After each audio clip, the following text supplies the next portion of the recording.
Segunda-feira da terceira semana da Páscoa, ano B. Eu sou o Padre Pedro Paulo e começamos agora mais um programa, a Bíblia no Mundo de hoje.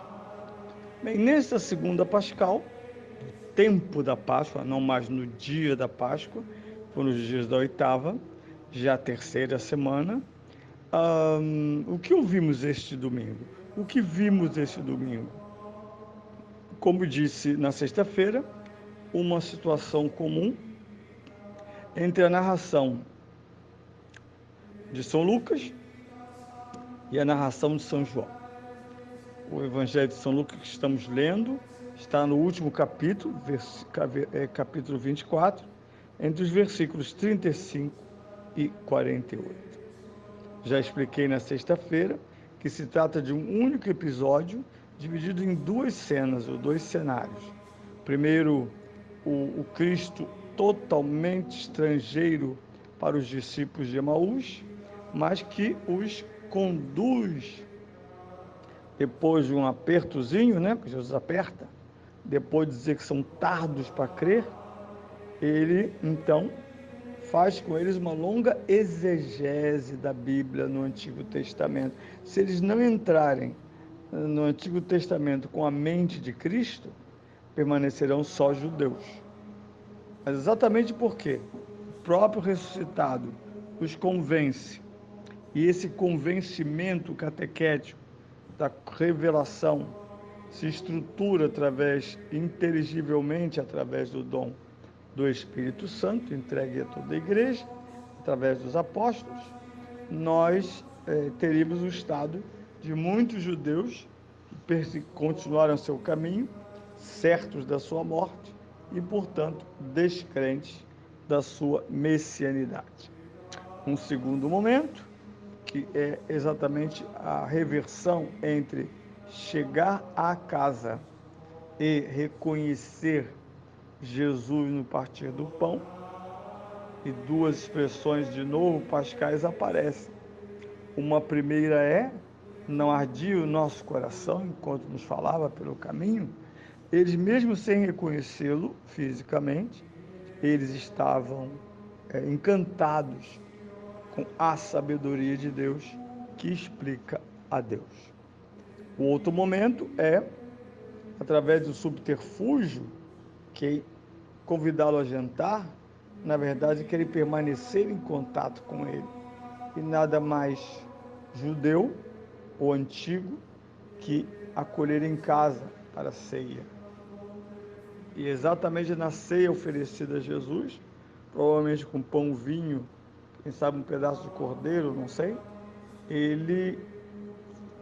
Jesus celebra a Eucaristia, e aí, a partir dali, os apóstolos, ou melhor, os discípulos de Emaús, entendem que estavam diante do próprio Cristo. E o entendem a partir do gesto sacramental. É o início da economia sacramental da igreja, ela mesma. Jesus dirá várias vezes: foi a mim que não fizeste, foi a mim que o fizeste. Quem vos receber, receberá a recompensa. Além de ter depositado nas mãos de São Pedro, o príncipe dos apóstolos, todo o poder sacramental da igreja. O próprio Pedro é um sinal de Cristo. São João 23 gostava de dizer o doce Cristo. Aliás, Santa Catarina de Sena, que diz isso sobre o Papa, que estava em Avião: o doce Cristo na terra, o alter Cristo.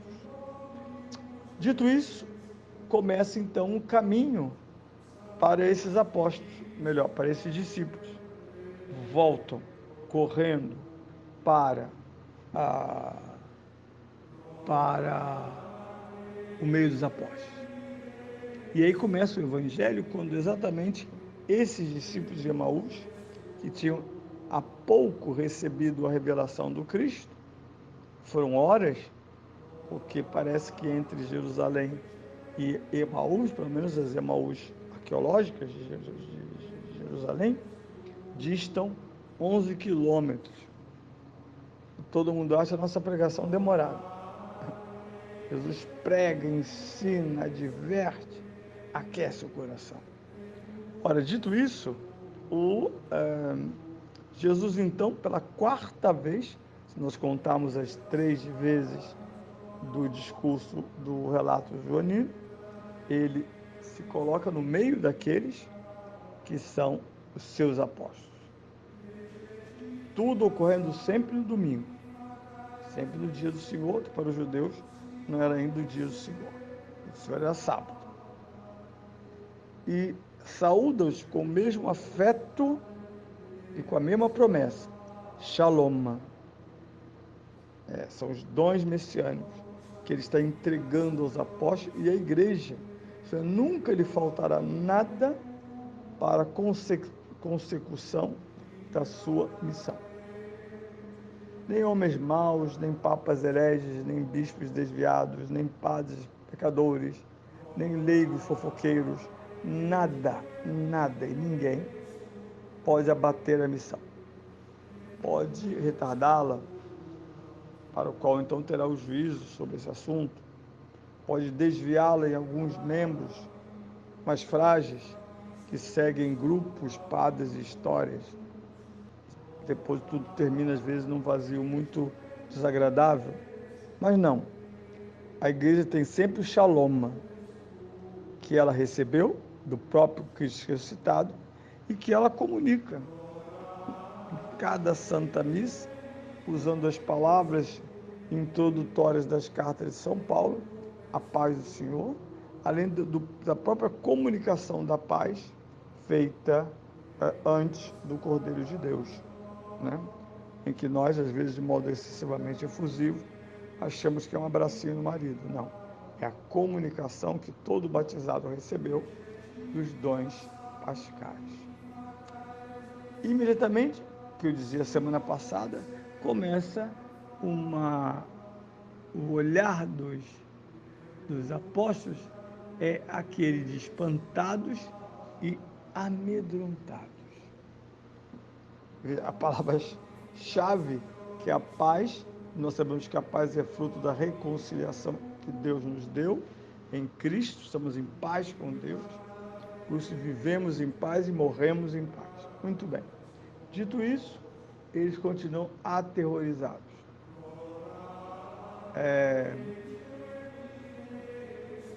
Porque, diz São Lucas, julgavam ver um espírito. Ainda a perspectiva de Madalena, na semana passada, quando ela diz, roubaram o corpo do meu Senhor. Ora, Jesus morreu.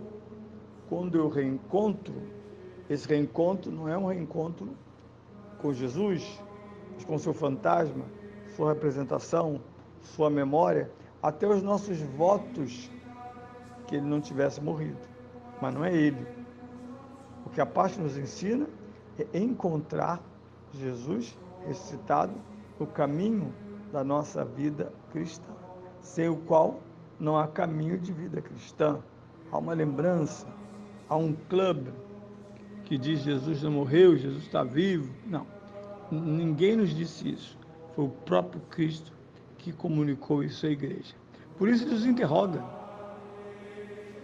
Por que se levantam esses pensamentos nos vossos corações? Jesus está ouvindo aquele murmúrio do coração, aquela dor, será ele? Mas o que está acontecendo? Eu não estou entendendo nada. E ele então chama os apóstolos para realizar aquilo que São Tomé colocou como condição para a fé. São Tomé disse, se eu não tocares as chagas e o lado, não acreditarei. Então Jesus provoca a encontrá-lo através do tocar e ver. Mais ainda, ele pede comida. Ele pede comida.